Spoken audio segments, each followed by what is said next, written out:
ಅಲ್ಲ ಕಣೆ, ಆ ಅನ್ಪೂರ್ಣ ಫುಡ್ ಪ್ರಾಡಕ್ಟ್ಸ್ ಅಕೌಂಟೆಂಟ್ಗೆ ಸ್ವಲ್ಪನಾರು ತಲೆ ಬೇಡ್ವಾ? ಅವನನ್ನ ಅಷ್ಟು ಪ್ರೊಟೆಕ್ಟ್ ಮಾಡಿದ್ಯಾ, ಒಂದು ಥ್ಯಾಂಕ್ಸ್ ಆರು ಬೇಡ್ವೇನೆ? ಈ ಕಡೆ ಸುಳಿಲೇ ಇಲ್ಲ, ಗೂಬೆ ಮುಂಡೆ ಇದು. ಪಾಪ ಗೂಬೆ ಅಂತ ಯಾಕೆ ಅಂತೀಯಾ? ಹೇಗಿದ್ದಾನೆ ಆಸಾಮಿ? ಸ್ಮಾರ್ಟಾ? ಯಾಕೆ ಹೇಳ್ತಿದ್ಯಾ? ಚೆನ್ನಾಗಿದ್ರೆ ಪಟಾಯಿಸ್ಬೋದಲ್ವಾ ಅಂತ. ನಾನಂತವಳ? ನಿಂಗಲ್ವೇ, ನನ್ಗೆ. ಹೇ, ಮತ್ ನಿನ್ ಬಾಯ್ ಫ್ರೆಂಡು? 2 ವರ್ಷದಿಂದ ಅವನೇ ಕಣೆ, ಬೋರು. ಈ ಅಕೌಂಟೆಂಟು ನಿನಗ್ ಸೂಟ್ ಆಗಲ್ಲ. ಚೆನ್ನಾಗಿದ್ದಾನೆ ಅಂದಿಯಲ್ಲೇ?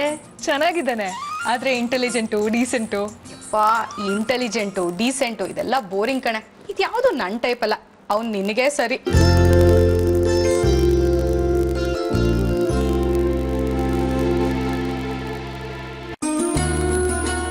ಅನ್ನಪೂರ್ಣ ದೇವಿ ಅವರು ನಿನ್ನ ಬಗ್ಗೆ ತುಂಬ ಇಂಪ್ರೆಸ್ ಆಗಿದ್ದಾರೆ ಅಂತ ಅನಿಸ್ತಾ ಇದೆ. ಸೊ ತುಂಬ ಅದೃಷ್ಟವಂತೆ, ಒಳ್ಳೆ ಮನೆ ಸಿಗ್ತಾ ಇದೆ. ನಂಗೆ ಒಳ್ಳೆ ಗಂಡ ಬೇಕು.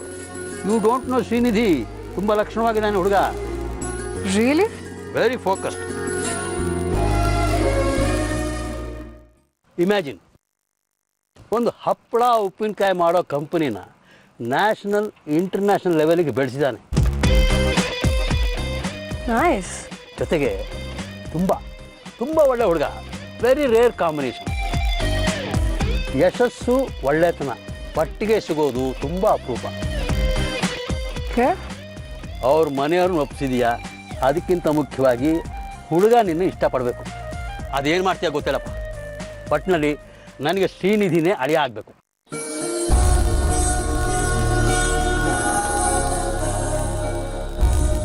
Okay dad.